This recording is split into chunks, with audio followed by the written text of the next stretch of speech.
Hello and welcome back to another video. In today's video we're looking at should I buy my property through a limited company. But before we get into it, make sure you follow us on our social media where you can see more content about our developments and other behind the scenes stuff. So yeah, getting straight into it. Should I set up a limited company first and buy my properties through that?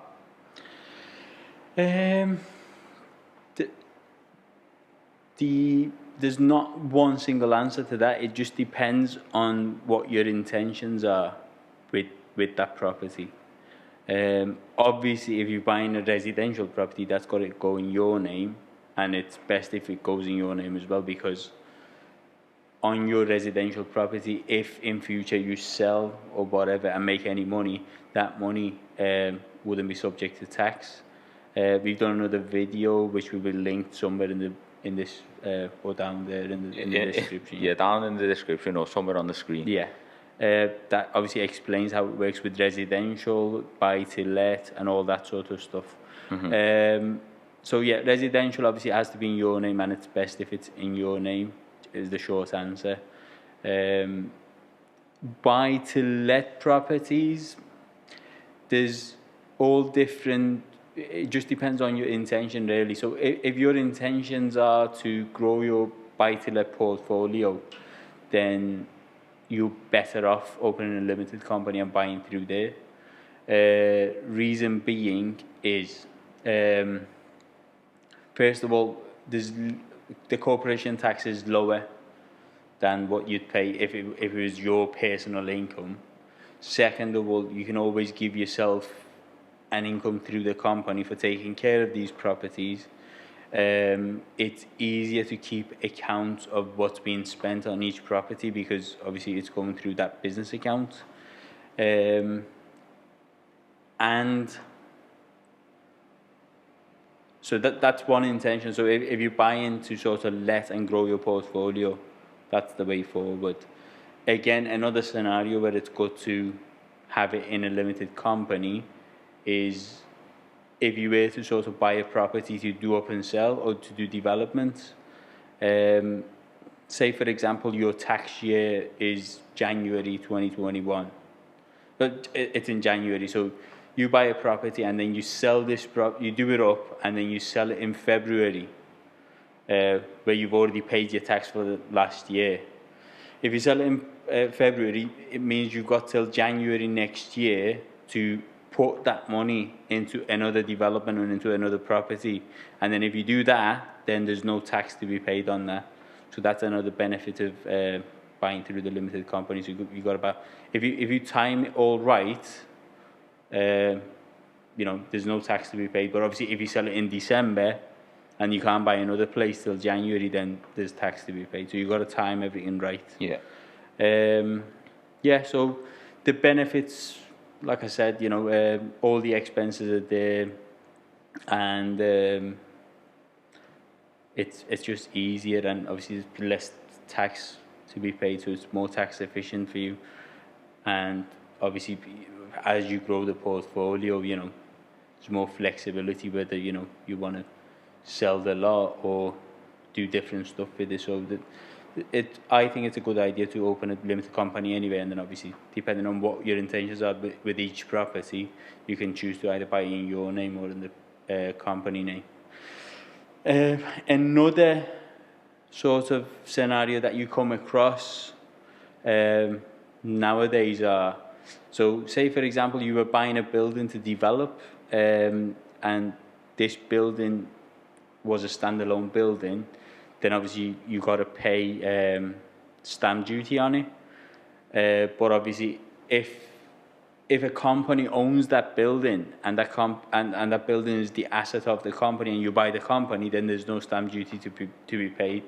Now, if you scale this up, if the buildings are 1, 2, 5, 10 million pounds, the amount of money that you're going to be saving on stamp duty is a huge amount. So you're sort of better up. That's another scenario where it's good to sort of have properties in limited companies. It sort of prompts the buyers to buy because they're saving a lot of money on stamp duty. Okay. Now, in terms of property development, let's look at that. Um, Say, for example, you're doing a number of developments. You're doing 4, 5. Would you set up one limited company and do all developments under that one limited company, or is that risky? What are the benefits of maybe opening multiple? Yeah. So how that works is you got like a train of companies. So what you do is you've got a holding company, which is obviously your main one, Yeah. and then any development that you want to do, the best thing to do is open a new development, new company under that company that you've got. Yeah. So it's a separate entity. If God forbid anything goes wrong, that is the only company that's affected, and not the parent company, if you like. But and obviously everything's then taken care of in that sort of limited company. All the expenses, everything is down to that development. So it's essentially not micromanaged, but it's managed a lot better that way, because then, like you said, if anything does go wrong, there are problems, then it's just that one development with that one company affected, yeah. not overall. Okay. Now, in terms of opening a limited company, and we probably talk about this topic every video, mortgage. What's your mortgageability like under a limited company? Is that affected at all or not?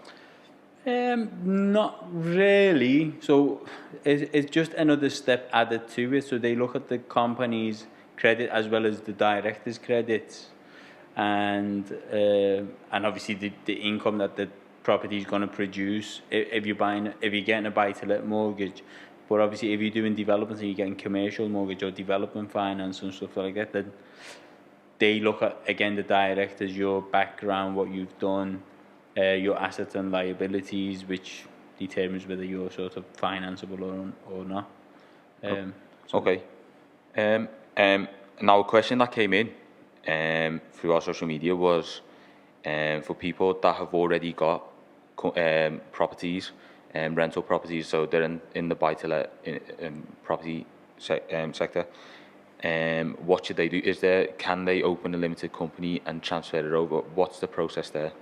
They don't already have a limited company, but they've already got the properties. Now we're telling people, if you're doing buy-to-let properties, I think it'll be too messy because it's not as simple as going, yeah, I want to transfer that into the company. You have to sort of it's weird because the company has to sort of purchase it off you, and it has to be market value because of all the money laundering sort of regulations that are in place now. The ones that you've got in your name, I think just keep them in personal name, and then going forward, open a new company and put everything into there. Okay. Now, there were some of the reasons why you should open a limited company and buy your property through a limited company. Is there any reason why you shouldn't? Are there any downsides to having a limited company and buying your property? Like I said, if you're buying your residential property, for example, then and if you decide to sell it in the future and it's in the company name, then you're gonna have to pay tax on it, and also in other scenarios, if you sort of don't time things right, sometimes it's better if it's in your personal name. But I gave you an example. So if your tax year is in January, and you buy a property and then sell it in December next year, and you can't buy another property in that period, then the tax that you pay through the company is actually more than what you pay on personal. There's the VAT situation. You've got to be careful with that. Obviously, there's no VAT on the property as such, but other stuff that that comes into it, the profits and stuff that you make, obviously will be subject to VAT at some point. The other thing that I was gonna, so that question that you asked about people having properties now in their name and opening a company. Yeah.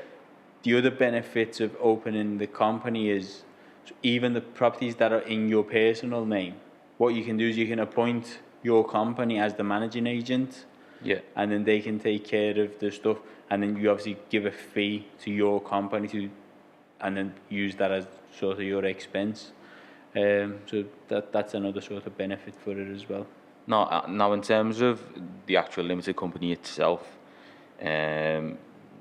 would you have any advice on what type of company to set up? Would you go into, say, property management, or would you say set up a limited company in anything? Well, it depends on your intentions, isn't it? On what you want to do with the properties, but mainly it'll be to manage own real estate. That's the category that you're gonna have to choose. So it's got to be property related. Yeah.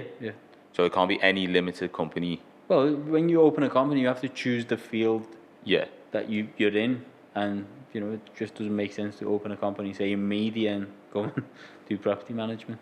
Yeah, well, because that's the question I've got. So I've got a limited company, and it's not a property related company. No, you have to open a new one. So I can't just go around buying properties under my company. You can, but you're defeating the objects of having it. So you've got income coming in from your obviously media company. Yeah. And then you've got properties in there. Yeah. Which it's just to when you give your accounts, when you give your statements to your accountants, they don't know what's expense, what Yeah. And to go through that whole thing over a year, so you have to sit down with them and go through every statement for the last 12 months. It's a bit of a nightmare. So I guess even if I was to do it, essentially the company would evolve into a property focused, because then if the properties are then bringing an income, then it's like what? Yeah, it's one thing buying a property for your media company. Yeah. But it's another thing getting into sort of buy to let. Yeah. Yeah. Okay. So they were a few questions about buying a property through a limited company, whether you should set up a limited company in the first place or not. For more videos like this, make sure you subscribe to our channel, and if you haven't already, drop a like.